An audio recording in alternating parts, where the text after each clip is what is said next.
Good morning दोस्तों, I am Sanjeev Kumar Misra welcomes you in my channel Education Express by Sanjeev Misra. Today I am here for a new lesson. The name of this lesson is Robin and this is a very interesting poem. So let us start. Okay, are you ready? तो जैसा कि आपको पता है कि हम लोग जब भी कोई लेसन पढ़ते हैं तो उसके पहले आप लोग रीडिंग करते हैं। तो ये जो पोयम है ना, जो मैंने यहाँ पे देखो लिख रखा है आपके लिए, तो ये जो पोयम है ना बड़ा ही मजेदार पोयम है, आपकी क्लास में बड़ा मजा आएगा इसको। तो इसके पहले कि मैं स्टार्ट करूं, आप लोग एक बार इस पोयम को अपने कॉपी में अच्छी से सुंदर राइटिंग में लिख डालिए और बोल बोल के 2 बार पढ़ लीजिए। इससे क्या होगा ना, एक एक वर्ड आपके दिमाग में आ जाएगा और जब मैं एक्सप्लेन करूंगा ना तो आपको और अच्छे से समझ में आएगा और फिर जो इसके एक्सरसाइज के क्वेश्चन है ना बड़े आराम से आप लोग कर ले जाओगे। ठीक है, तो स्टार्ट करें हम लोग लेसन। पढ़ लिए होंगे आप लोग और इस वीडियो को जो है ना आप लोग बार बार देखिएगा तो लेसन और अच्छे से आपको समझ में आएगा। ठीक है, शुरू करें। चलो देखो, लिखा है इसमें पोएम रॉबिन। अब मैंने यहाँ पे फोटो तो बनाया नहीं, आपके किताब में तो फोटो ही बनाया है। ठीक है ना, चलो यहाँ पे एक चीज क्वेश्चन में आता है, ये रॉबिन कौन है? लड़का है, लड़की है या कौन है? जवाब आप दोगे। कौन है इसमें रॉबिन? हाँ बिल्कुल सही, रॉबिन इसमें एक बर्ड है, एक चिड़िया है जो गाता है। ठीक है, अब आप बोलोगे सर आपने गाता है क्यों कहा, गाती है भी तो हो सकता है। बिल्कुल सही हो सकता है, वैसे इसलिए हमको पता चला क्योंकि यहाँ पे देखो एक वर्ड लिखा है हिज, और आपको तो पता है कि हिज का यूज हम लोग करते हैं मेल जेंडर के लिए। ठीक है, शुरू करिए। चलो देखो लिखा है यहाँ पे, ये आपको तो ये फर्स्ट स्टेंजा हो गया, ये सेकंड स्टेंजा हो गया, ये आपका थर्ड स्टेंजा हो गया और ये आपका फोर्थ स्टेंजा हो गया। ठीक है, 4 स्टेंजा में है ये पोयम, तो हम लोग को अच्छे से पढ़ना होगा। अब शुरू करें। देखो लिखा है रॉबिन सैंग स्वीटली। रॉबिन सैंग, अब मीनिंग क्या होगा? सैंग मैंने होता है गाया, स्वीटली मैंने होता है बहुत अच्छे से। देखो जब सुबह सुबह उठते हैं अर्ली मॉर्निंग तो 5 बजे आप AM पे उठिए मॉर्निंग में और टहलने के लिए निकलिए तो कितना अच्छा लगता है ना, कितनी स्वीट सॉन्ग आती है, कितना स्वीट लगता है ना। वो कैसे लगता है? उस समय हमारे ऑक्सीजन की पूरी मात्रा में मिलती है, हमें चिड़ियों की जो आवाज चहचहाहट होती है ना वो बड़ा अच्छा लगता है ना। आप तो जानते भी होंगे, आप सुबह उठ के टहलते भी होंगे। लिखा है रॉबिन, जो रॉबिन है ना, जो बर्ड है ना, बर्ड गाना गा रहा है, जो बर्ड है रॉबिन बर्ड सैंग स्वीटली, बहुत मधुर गाना में बहुत अच्छे स्वीटली गाया, बहुत अच्छे से गाना गाया। कब गाया? When their days were bright, जब दिन जो है ना बहुत ही चमकदार हो, चमकीले हो। ठीक है, ब्राइट में क्या होता है? चमकदार, चमकीले। क्या करे? जब when the days were bright, जब दिन बहुत ही ब्राइट थे, जब दिन बहुत ही शानदार चमकदार थे, तब रॉबिन ने गाना गाया, बहुत मधुर गाना गाया। थैंक्स थैंक्स फॉर समर, उसने क्या कहा? Thanks thanks for summer. उसने जो समर है ना, समर का सीजन है ना, उसको बहुत क्या कोटि कोटि धन्यवाद दिया, कहा आपको बहुत बहुत धन्यवाद। जब भी आपको कोई मदद करता है, कोई हेल्प करता है तो आप क्या बोलते हो? थैंक यू बोलते हो ना। तो उसी तरह से रॉबिन ने भी क्या कहा? थैंक्स थैंक्स फॉर समर, कहा भाई समर आपको बहुत बहुत धन्यवाद। क्यों, ऐसा क्या?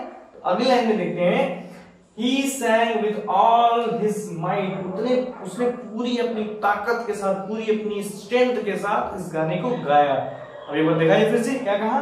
जो रॉबिन जो है ना, रॉबिन ने बहुत सुंदर गाना गाया जब दिन बहुत ही ब्राइट थे। उसने समर को यानी कि गर्मी की ग्रीष्म ऋतु को उसने धन्यवाद दिया, पूरे अपनी ऊर्जा के साथ उसने गाना गाया। ठीक है, ठीक है ना। दूसरा चलते हैं, रॉबिन सैंग स्वीटली, रॉबिन ने बहुत सुंदर प्यारा गाना गाया। In the autumn days, in the autumn माने क्या होता है? पतझड़। पतझड़ में क्या होता है ना, पेड़ों की सारी पत्तियां जो होती है ना वो झड़ जाती हैं, गिर जाती हैं, एकदम पेड़ जो होते हैं खाली खाली हो जाते हैं। तो अब क्या कह रहा है? रॉबिन सैंग स्वीटली, रॉबिन ने उस टाइम भी गाया, इन द ऑटम यानी समर में तो गाया, फिर ऑटम में भी गाया, समर में गाया, फिर ऑटम में भी गाया। In the autumn days, autumn दिनों में गाया। There are fruits for everyone, क्या कहा? इस समय सभी के लिए फ्रूट्स हैं, फल हैं। कब? ऑटम में सभी के लिए क्या है? फ्रूट्स हैं, फल हैं। लेट्स ऑल गिव प्रेज, इसलिए हमें क्या करना चाहिए? उनकी प्रशंसा करके उनको धन्यवाद देना चाहिए, उनकी प्रार्थना करके। ठीक है, किसकी? ऋतुओं की, हमारे नेचर्स की, हमें अपने प्रकृति का हमेशा सम्मान करना चाहिए, हमें अपने प्रकृति को हमेशा धन्यवाद देना चाहिए। क्यों देना चाहिए? क्योंकि प्रकृति ने हमें समय समय पे मौसम का परिवर्तन सिखाया। मौसम ने हमें अच्छे अच्छे फल, फ्रूट, सब्जियां, तरह तरह के चीजें हम लोग को दी, फूल दिया, बहुत कुछ दिया प्रकृति ने, ऑक्सीजन, मतलब हमें प्रकृति ने बहुत कुछ, सारी चीजें प्रकृति ने दिया। तो हमारा भी तो दायित्व बनता है ना कि हम उनकी सेवा करें, उनको धन्यवाद दें। तो वही रॉबिन कह रहा है। रॉबिन ने ऑटम दिनों में भी बहुत सुंदर गाना गाया और क्या कहा, उस समय क्या है, सभी के लिए फ्रूट है भाई, सबके लिए फ्रूट किसने दिया? ऑटम ने। तो हमें क्या करना चाहिए? लेट्स ऑल गिव प्रेज, इसलिए हम सभी को उनका धन्यवाद देना चाहिए, थैंक्स देना चाहिए। ठीक है ना? आइए थर्ड में देखा जाए, in the cold and wintry weather. Wintry का मतलब होता है जब बहुत ज्यादा ठंड हो। क्या कहना है? इन द कोल्ड, ठंडा, एंड विंटरी वेदर यानी कि सर्दी, विंटर सीजन में, स्टिल हियर हिज सॉन्ग, हम उस समय भी उसके गानों को सुन सकते हैं। क्या कहा?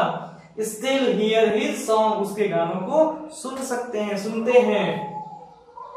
Somebody must sing, क्या कहता है वो? रॉबिन सेड, रॉबिन कहता है somebody must sing, किसी को जरूर गाना चाहिए, किसी को अवश्य गाना चाहिए, निसंदेह उसको जरूर गाना चाहिए। क्यों गाना चाहिए भाई? और विंटर विल सीम लॉन्ग, अगर नहीं गाएगा तो गाते गाते क्या होते हैं, रास्ते कट जाते हैं। गाना सुना है ना, हंसते हंसते कट जाए रास्ते। तो इसे गाते गाते क्या होता है ना, हम लोग को गाते रहना चाहिए, अपना काम खुशियों से, कभी उदास नहीं होना चाहिए, कभी दुखी नहीं होना चाहिए। अरे अब तो गर्मी आ गई, अब तो ठंडी आ गई, अब क्या करेंगे? तो ये सब कभी नहीं सोचना चाहिए। मौसम है, परिवर्तन होता है, परिवर्तित होता रहेगा, गुजर जाएगा। रात है तो दिन आता है, और दिन होता है तो फिर रात आती है। हमें परेशान नहीं होना चाहिए और हर मौसम में हमें खुश रहना चाहिए, पूरे ऊर्जावान रहना चाहिए, है ना? तो ये क्या कहना है कि somebody must sing, किसी को गाना जरूर चाहिए। सेड रॉबिन ने कहा, और विंटर विल सीम लॉन्ग, नहीं तो जो जाड़ा है ना, जो ठंडी है ना, ये वो बहुत लंबा हो जाएगा। अच्छा देखो कैसे, जब रात में आप लोग खेलते हो तो कैसे टाइम कट जाता है, पता ही नहीं चलता। अरे अभी तो खेलने आए थे, इतना टाइम हो गया, होता है ना? जब आप लोग कभी जब आप अंताक्षरी खेलते हो तो गाते गाते क्या होता है, कब 2-3 घंटे बीत जाते हैं पता ही नहीं चलता है। इसलिए रॉबिन ने कहा कि जो मुश्किल दौर है ना ठंडी का, वो भी गुजर जाएगा। इसलिए हम सभी को क्या करना चाहिए था? मुश्किल समय में भी मुस्कुराना चाहिए, मुश्किल समय में हमको गाना चाहिए, मुश्किल समय में हमको परेशान नहीं होना चाहिए। ठीक है ना? आगे देखा जाए, When the spring came back again, जब स्प्रिंग दोबारा आएगा। स्प्रिंग में क्या होता है, नए नए पत्तियां आ जाती हैं, सारा चीज खुशहाली हो जाता है, वापस लौट आता है ना? इसको बोलते हैं बसंत ऋतु। When the spring came back again, जब स्प्रिंग दोबारा आएगा। ठीक है? He sang, उसने गाया, I told you so, मैंने आपसे कहा था। I told you so, मैंने आपको ऐसा कहा था।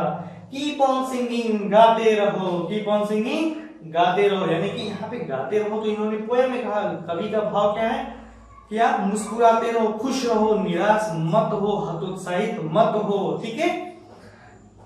थ्रू द विंटर, मुश्किल दिनों में, विंटर के दिनों में। यहाँ पे आपको दो भाव बता रहा हूं, अगर इसे ट्रांसलेशन देखें तो क्या होगा, keep on singing through the winter, की सर्दियों में भी गाते रहो।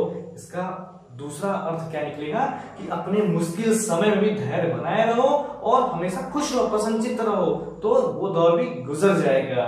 ठीक है? इट विल ऑलवेज गो, ये भी गुजर जाएगा। ठीक है ना? तो पोयम समझ में आया? अगर पोयम समझ में आ गया आप लोगों को तो इसके जो भी आप एक्सरसाइज में क्वेश्चन आंसर ट्रू फॉल्स दिए वो आप लोग कर लेना। ठीक है? और अगर वीडियो समझ में आया हो तो लाइक कर देना, और देखो जो सब्सक्राइब बटन है आपका नीचे रेड दिख रहा होगा, जिसका रेड दिख रहा है वो उसको टिक कर दे, रेड दिखना बंद हो जाएगा, और जिसका रेड नहीं दिख रहा है वो टिक ना करे। ठीक है? तो फिर मिलते हैं नए लेसन के साथ अगली बार, तब तक के लिए खुश रहिए, मुस्कुराते रहिए, है ना? Okay, good day.